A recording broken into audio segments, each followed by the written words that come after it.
Kidd proposed one condition for the choreography for Seven Brides. There would be no dancing per se.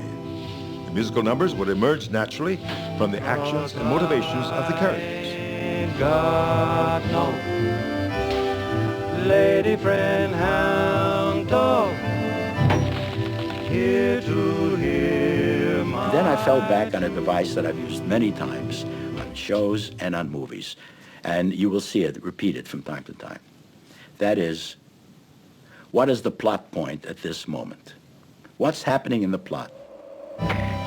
Vowing to be... Sticking to the plot and the emotional and musical progression of the film, Michael Kidd created movement for lumberjacks, choreographed fights, still reluctant to call it dancing. Well, the plot is that the seven guys who live out in the woods have no girls. They'd like to have girls. They'd like to meet some girls, which they can't. They live way out of town in the Oregon wilderness. So they come into town to try to meet some girls. Hey, look, girls. They are taught by Jane Powell, who has married their oldest brother, that they can't just grab a girl because they have no manners whatsoever. In a song, Going Courtin', she explains to them how to behave when you meet a girl. And that's one of the steps, as I said, in the emotional progression of the movie. Going courtin', oh, it sets your senses in a whirl. Going courtin', dudin' up to go and see a girl. Oh, it's fun to hunt and shoot a gun, or to catch a rabbit on the run. But you'll find it's twice as sportin', going courtin'.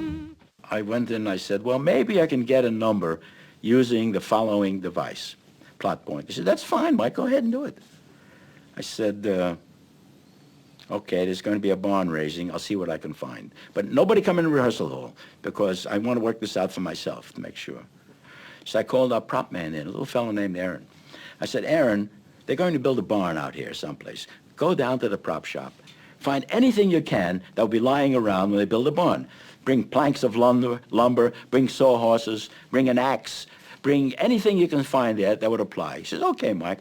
An hour later, there's a knock on the rehearsal hall. Oh, a truck pulled up. He says, Michael Kidd? I said, yeah, we have some stuff for you. And they unloaded half a lumber yard full of lumber, dumped it on the floor. Well, I took this and paced around and said, what can we do with this lumber? I picked one plank up and put it across two sawhorses, for example. I says, can we get on these sawhorses? Got on the sawhorse, began jumping around on the sawhorse. He says, give me an axe. And I began jumping through the axe, because as a kid, I used to do it with a broom handle.